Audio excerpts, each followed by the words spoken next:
Okay, so 3.7 is about rational functions. Rational functions are fractions that have a variable in the denominator. Okay, so we're going to focus on a few things. The first thing is we're going to determine horizontal, vertical, and slant asymptotes. So horizontal, vertical, and slant asymptotes.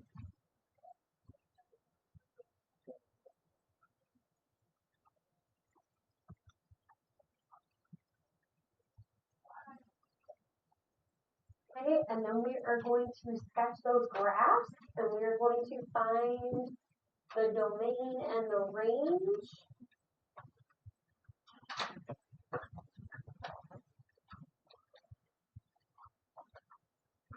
Okay, so we're going to sketch a graph of the rational function with the asymptotes and intercepts and identify the domain and range. If you guys just want to say sketch a graph and identify the domain and range, that's fine with me. Okay. So we're doing rational functions.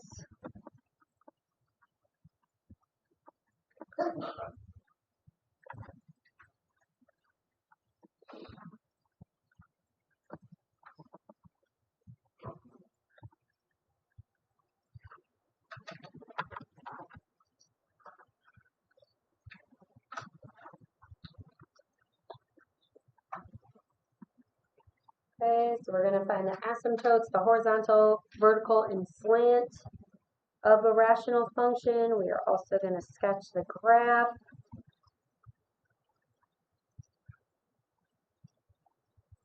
Using the asymptotes, the intercepts.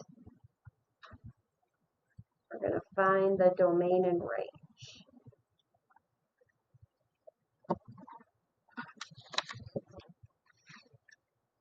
Okay. So when you first learned about the asymptotes with your functions, okay, we said that it got really, really close to it, but it never crossed. A graph can cross a horizontal asymptote. Okay, it doesn't always happen, but it is possible. Okay, and then from your textbook, they told us that the line x equals a is a vertical asymptote. It will not cross the vertical asymptote, but the form is x equals some number a.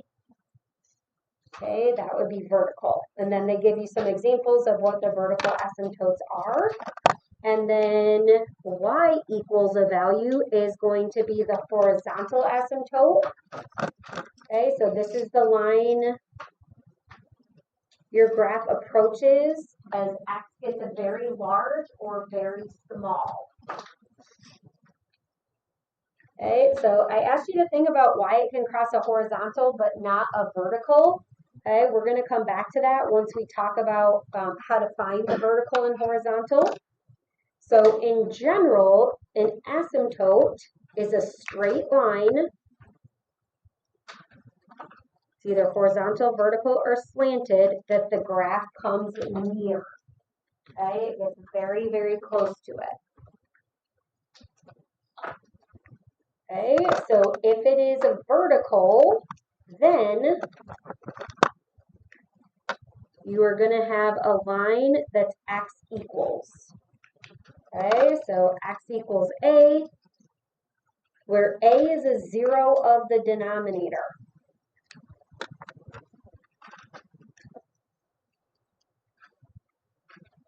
So to find the vertical asymptotes, we're going to find the zeros of the denominator. For horizontal, you have a bunch of different rules that are going to tell you how to find it. You guys will have to tell me if you remember this stuff. So if the degree of the numerator is less than the degree of the denominator, then the horizontal asymptote is y equals 0. So it's all about the degrees here.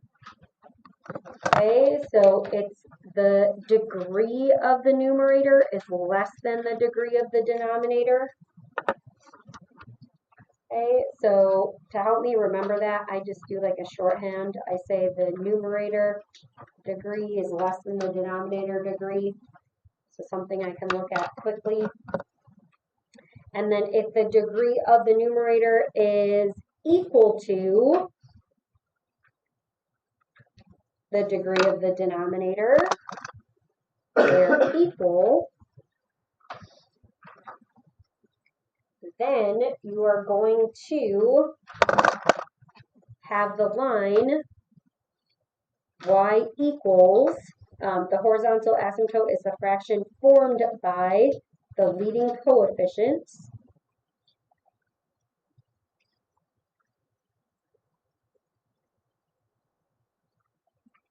of the numerator and the denominator. So the way that you set it up is it's y equals, you put the LCO of the numerator on the top, you put the leading coefficient of the denominator on the bottom, and then you simplify if you need to. Okay, and we'll do examples of each of these with actual numbers, but these are your rules. Okay, and then the last one is if the degree of the numerator is greater than the degree of the denominator, then there is no horizontal asymptote.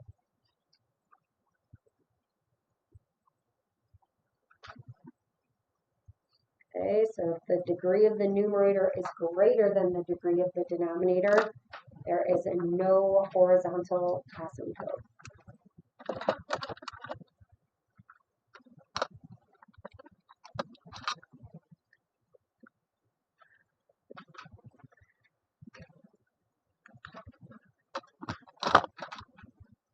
Okay, so we have to find all of the horizontal and vertical asymptotes if there are any. So for example 1, you're finding all of those asymptotes. Okay, so to find the vertical asymptotes, you just have to find the zeros of the denominator.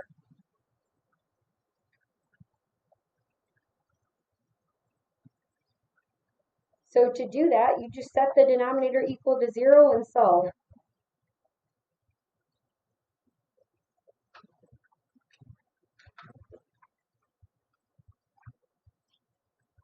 Okay, so look at the denominator. What kind of function is that? Quadratic. So we know multiple ways to solve quadratics. What do you guys think we're going to do here? Yep, we're going to factor.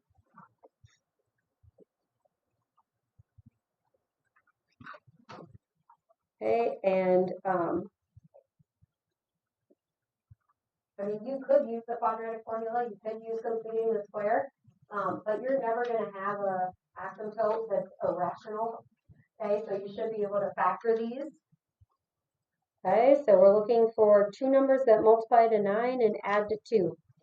So I'm going to let you guess and check that. So here 9x and x, or 3x and 3x.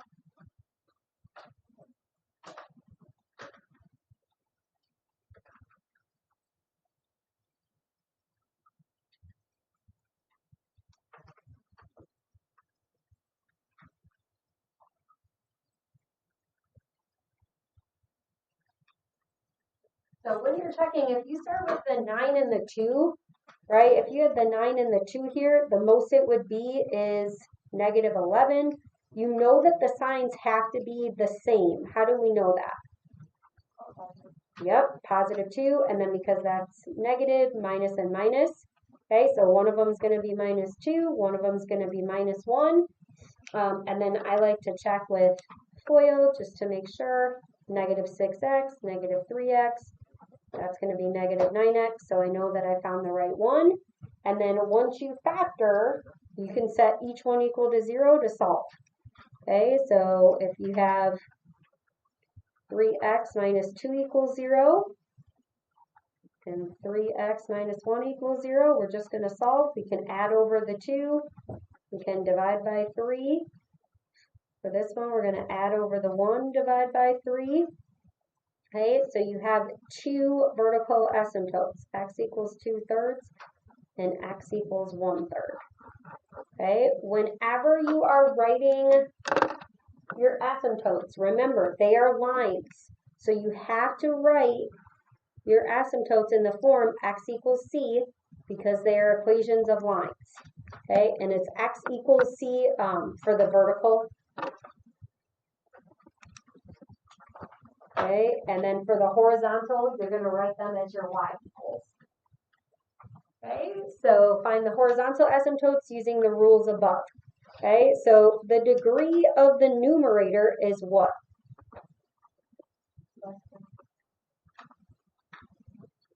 Oh, yep, that's okay.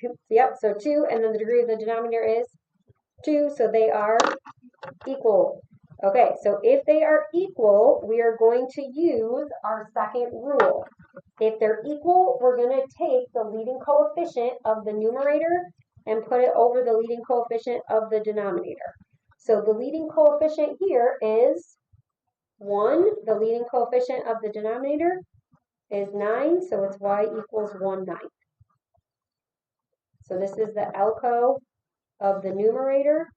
This is the LCO of the denominator. That's how we create it. Okay, and I write these out here in your notes just so when you're doing this on your own, you have a guide to help you. Okay, and then, so if it's x equals c for the vertical asymptote, it's going to be y equals c for the horizontal. Okay, that's your form.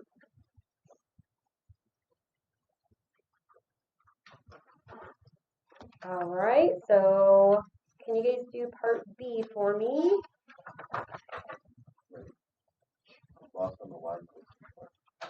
Oh, sorry. It's just because this said x equals c. Like you have to write all of your asymptotes in that form, the x equals c. But that's only for the vertical. If it's a horizontal, you're going to have y equals some value, just where c can be any constant term. Yeah. Yes. So that is part of this, not part of your answer for this. This is part of this note here.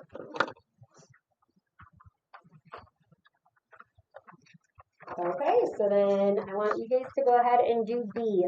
So step 1 is to find your vertical asymptote. Okay, zeros of the denominator. And then I want you to think why you can never cross a vertical one. That's true.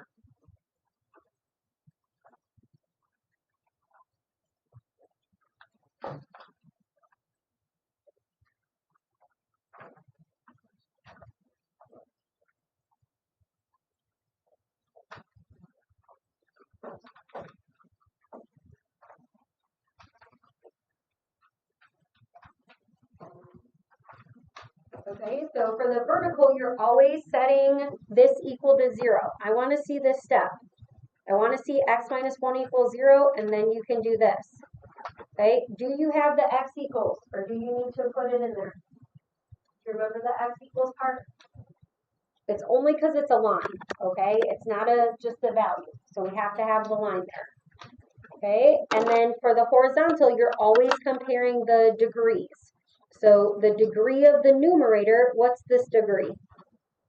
2. The degree here, 1.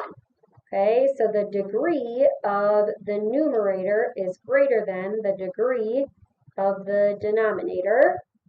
Okay, so let's look at our chart. If the degree of the numerator is greater, what do we have for our horizontal asymptote? None. Okay, and you can just put none. That's fine. Okay, and then go ahead and part B.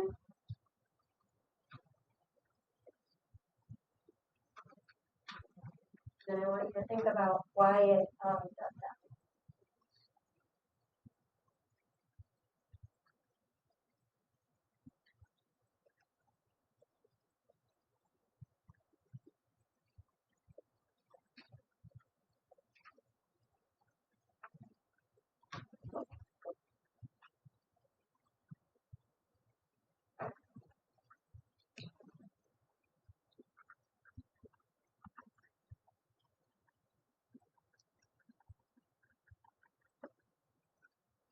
And have you guys figured out why you can't cross the vertical asymptote?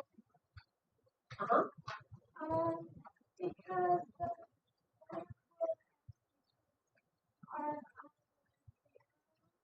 so your zero value on the bottom, that's where the function is what? You have zero in the denominator, what does that mean? Your function is undefined, so it will never ever be a possible value. Okay? So this is what this is going to be tied to your domain. All right, good job. Okay, and then we're looking for two numbers that multiply to a negative, so you have to have opposite signs. So your 4 has to be positive, the 1 has to be negative. 4 minus 1 is going to be 3, so then you have x plus 4 equals 0, which is going to give you x equals negative 4. Okay, and then x equals 1. These are your two asymptotes there.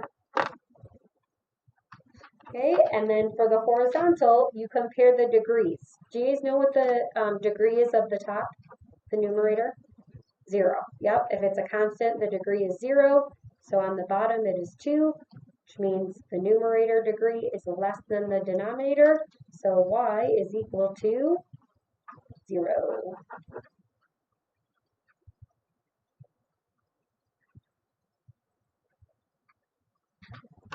Okay, so we are going to start with some graphs. There are so many different ways to do these graphs, okay? So the first thing you want to do is factor the numerator and denominator if you need to. Sometimes they're linear and you won't need to factor them. Then you're going to find the x and y intercepts. X-intercepts are the zeros of the numerator. And I italicize that because remember that this is the 0 of the denominator. Okay, these are the zeros of the numerator. You can also just plug in x equals 0 to find your y-intercept. Okay, and then we are going to find the vertical asymptotes using what we did above. So those are just the zeros of the denominator. Okay, find the horizontal asymptotes. Those are the rules. You're using those 3 rules that we talked about. And then we're going to sketch a graph using the intercepts and asymptotes. And then we can make a table of values if we need to. I am going to let you use your calculator.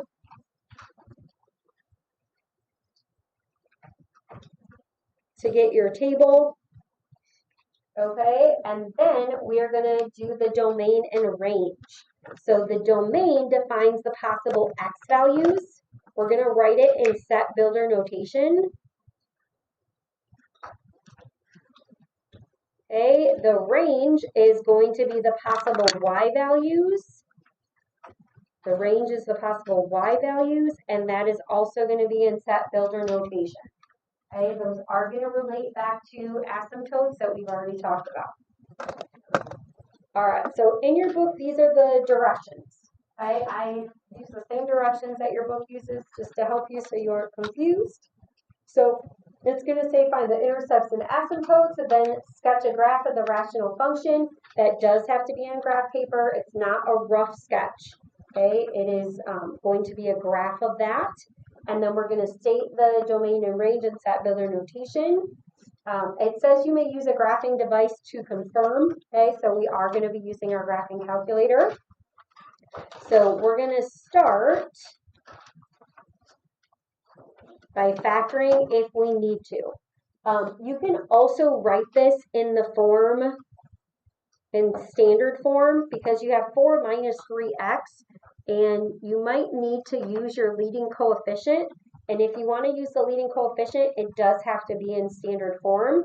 So that's how I'm going to write mine in standard form for step 1.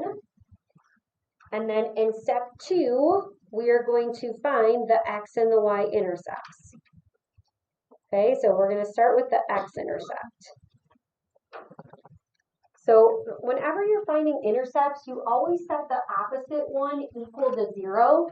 So these rules said that, oh, x-intercepts are the zeros of the numerator. So I just have to set negative 3x plus 4 equal to 0 and solve. but I want to show you why that is. If you're trying to find your x-intercept, you make the output, this is your y, 0. If you were to do that, if you were to set this equal to 0, what would be your first step to solving? Multiply by x plus 7, and then what happens on this side when you multiply there? You would get 0, right? Okay, so that's why we can just use this rule to help us start here. You don't have to do the multiplication. Okay, but that is where it comes from. So we're going to subtract over the 4. We're going to divide by -3, and then a negative divided by a negative is a positive. All right, and then we can write that as a point. So your x-intercept is going to be 4/3, 0.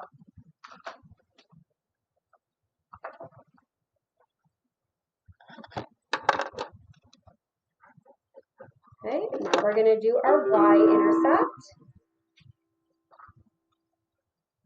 Okay, so the y-intercept, you are going to plug in 0 for x. Okay, so when you do that, instead of the, you can do the s of x, or you can just do y equals. Okay, so it's -3 times 0 plus 4 over 0 plus 7. And then will you go ahead and simplify that?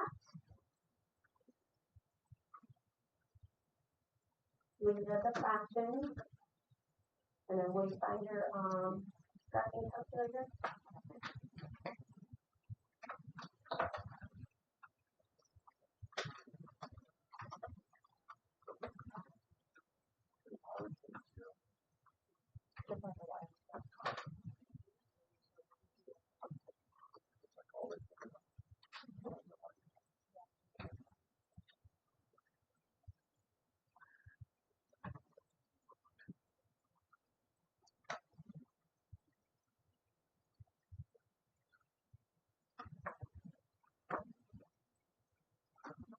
Okay,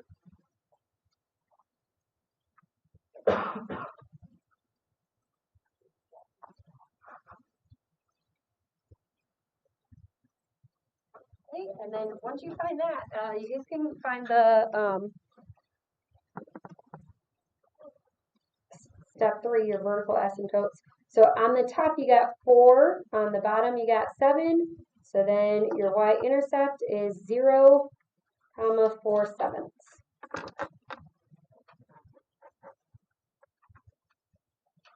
Okay, so then step 3 and 4, you guys know how to do that. So find your vertical asymptotes, if you have it, and then your horizontal.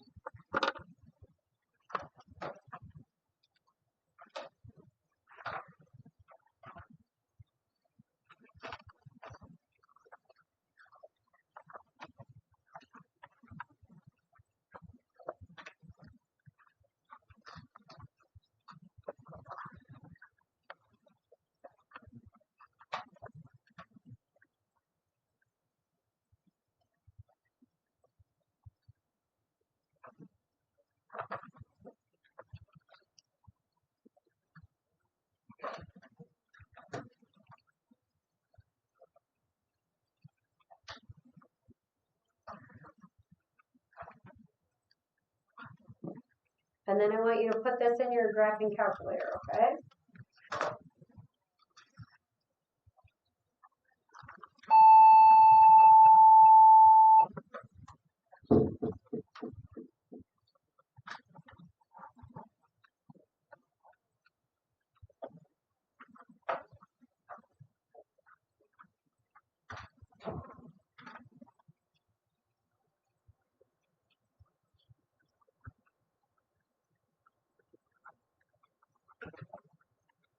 Okay, so for the horizontal, the degrees are equal. If the degrees are equal, then it's y is, and then again, the reason why we wrote it like this is so we could do -3 over 1. What's -3 divided by 1? Just -3. So I want you to simplify it like this. So x equals -7, y equals -3.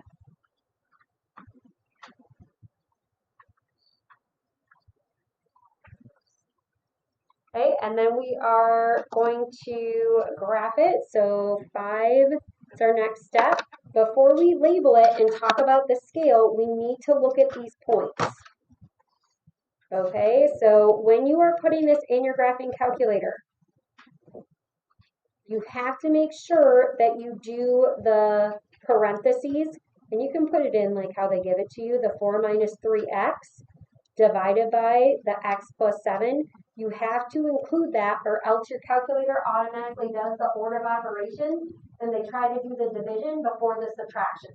So the numerator and denominator have to be in those parentheses, okay? And then I'm just going to make sure I'm at my standard window. Okay, now every single rational function has multiple what we call branches. So we can only see one of them here.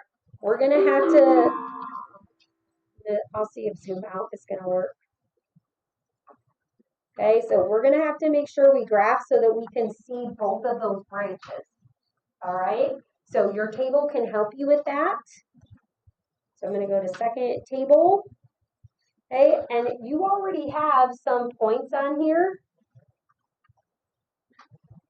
Okay, so if I want to make sure, like I have to go to x equals -7, notice that at -7, your table gives you an error. That should happen. That's a good thing. Your x equals value should say error on it. Okay, so we're going to have to make sure that we get into that second branch there. So instead of going by ones, we'll just go by twos, okay? Because if we went by ones, that was the first graph that we had. So I'm going to scale by twos. So this would be -2, -4, -6. And we're going to put x equals -7. The first thing you should put on your graphs are your asymptotes, and then we're going to label them.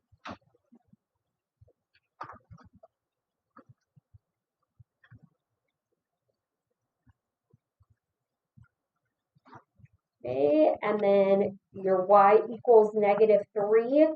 We do not have to go by twos for that one. The -3 is going to fit on there. So we're scaling that by twos, and we'll scale this one by ones.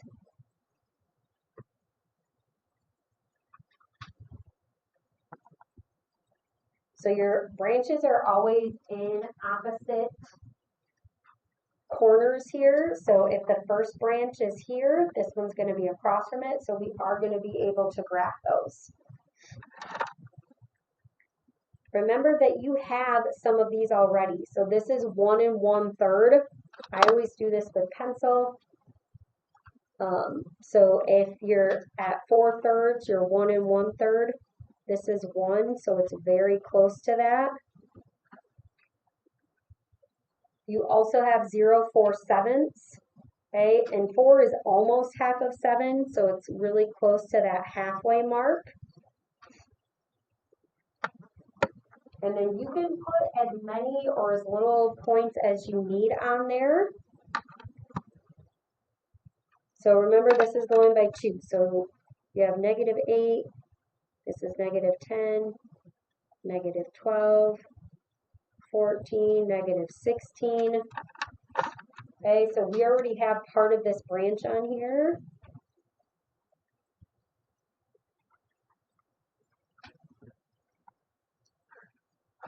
Okay, and then some of these are just going to be estimates, okay? You have -16, -5.8.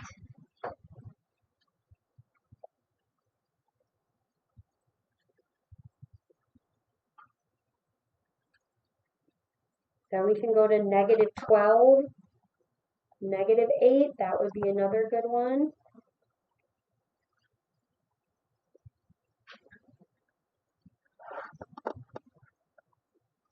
If you want to do the -14, you can as well, the -6.5. All right, and then you can also use your graph. You know that this is going to be a curve, this branch. So you can go ahead and put your curve in there. if you want your window to look like your graph, all you have to do is adjust your window. So our window is going from -20 to 20 because we're going by 2's here. So you can make your scale go by 2's. And then our Y min to our Y max, we went by 10's, we go by 1's. Right, so these are going to match each other. You could do a bigger scale if you wanted to. You just have to make sure you have those 2 branches in there. Okay, so we already graphed what happened at 0. At 3, we're at -0.5.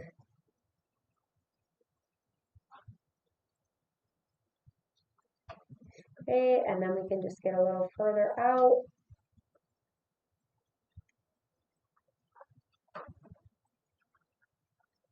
So at 10, I'm at -1.5 about. 2, 4, 6, 8, 10.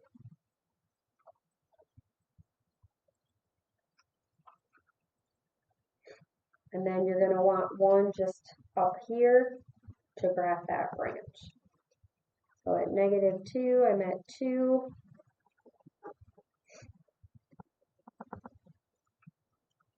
At -4, I'm at 5.3.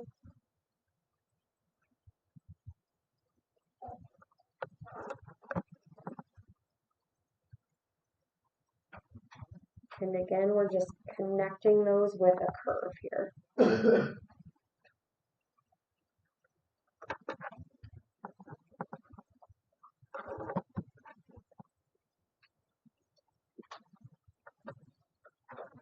Okay, you do not have to make a full table. You can just put some of those points down.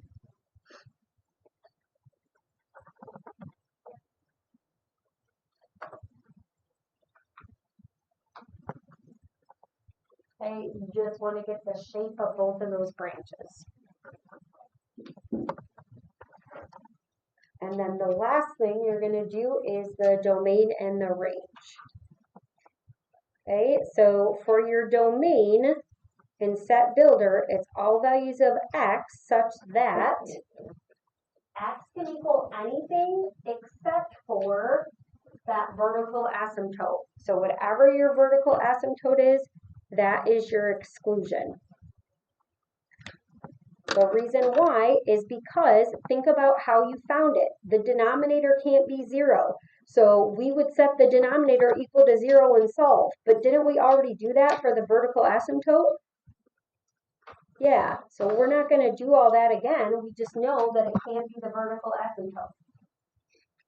Okay, now the range, sometimes your range is going to be everything except for the horizontal asymptote, and that's if it doesn't cross the line, okay, which you can see from your graph. When you look at that zoom out picture, it doesn't do that. Okay, it's getting closer and closer. Okay, so this is going to be y such that y does not equal -3. That should always happen when you have a linear function on top of a linear function. So you did a lot of graphs like that last year when you first learned about this. And again, you always want those asymptotes on your graph.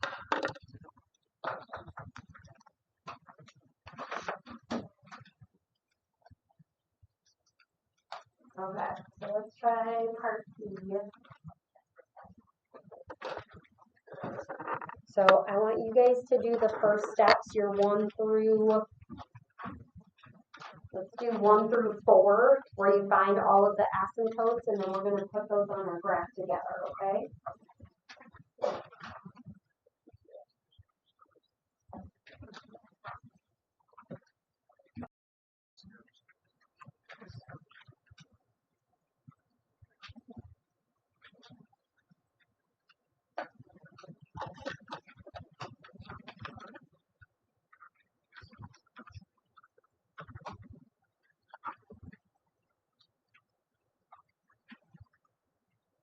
Now, notice here, this is a negative value, so you have to have opposites. You have to have 1 plus and 1 minus. So you can't do -3 and -2 because that would multiply to a positive 6. So you have to do a -6 and a positive 1. Okay, because it needs to multiply to the negative.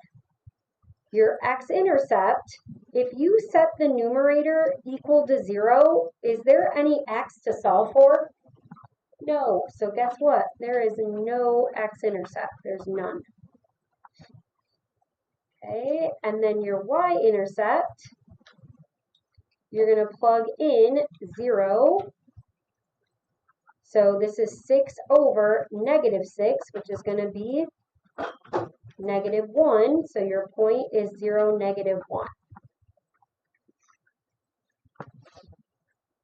All right, and then we're going to do the vertical asymptote. So we're going to set the bottom equal to 0. So we have x plus 1 equals 0 or x minus 6 equals 0.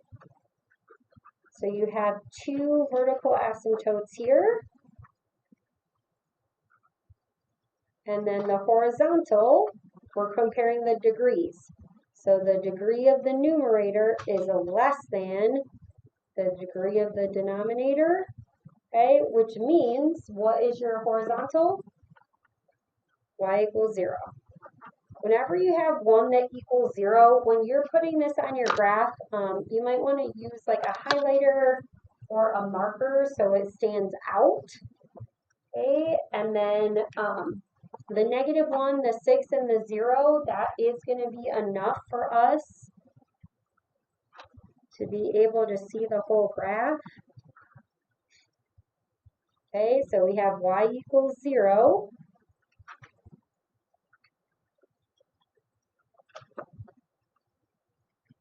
We always want to start with the asymptotes on there.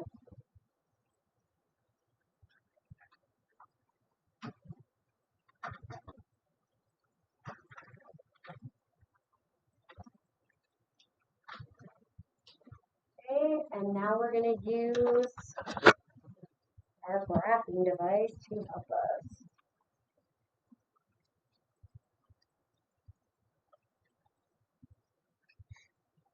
Okay, so we're going to go to y equals.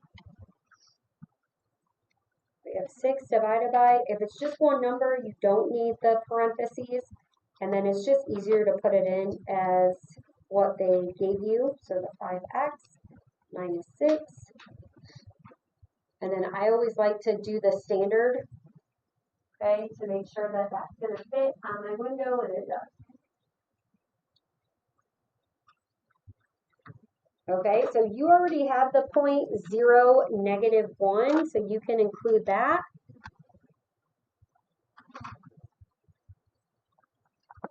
Okay, and then what I like to do is I like to find like the max value there, or you can use your table. Okay, so at 2, I'm at -1/2. At 3, I'm at -1/2. At 5, I'm at -1. And then you can see what is happening with your graph. This is like a curved part here. And if you look at your graph, this is just going to be following your asymptotes here. This really looks like a what? Yep, a parabola. And so we are going to end up having to find this value. Okay, and then we're going to go back to the table.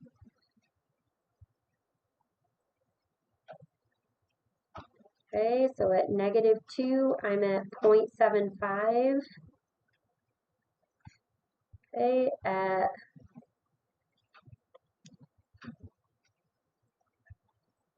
these values, you can see it's getting closer and closer to 0, but it's not going past that. Okay, you have the values that are getting closer and closer to 0 here. If you want to know what that point is in between, you can always go to your table set and you can say, okay, what happens at -1.5? So at 1.5, you're at 1.6, and that will help you get those 3 points to do your curve. And then this is getting closer and closer to 0, but it is not crossing it.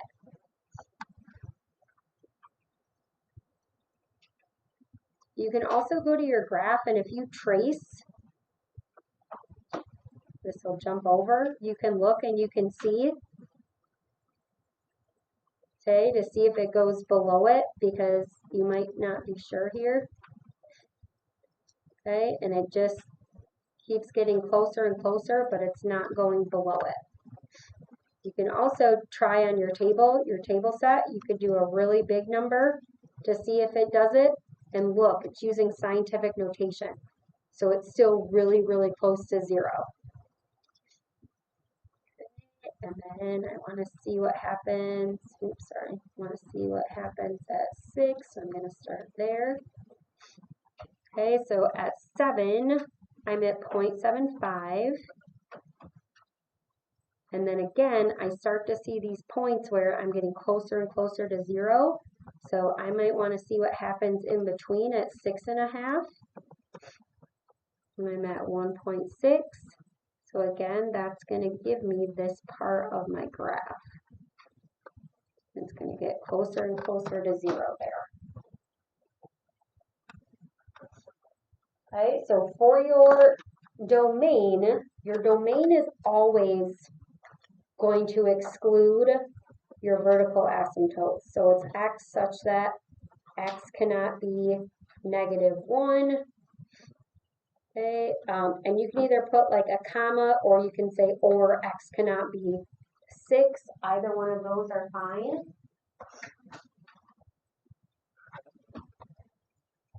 Okay, and then for your range, you have 2 different things happening here. Okay, you have these values that are all above 0, but then you also have this branch. So for this branch, you have to find your max value. Okay, so this is y is less than or equal to your maximum, or y is greater than the horizontal asymptote. For any ones that are like this type, that is the formula you can use. You just have to find your maximum on your graph. Okay, so do we remember how to find the maximum on your graphing calculator? Second calc, go to the max, left bound, just started there, so I did, and then right bound, and then it will find the highest value for you. Okay, so your maximum, remember, you are looking at the y value. Okay, so this max point, they're telling you the maximum point is 2.5, -0.49. Okay, so you are going to use that y coordinate. So it's y is less than or equal to -0.49 or 0.49, or y is greater than 0.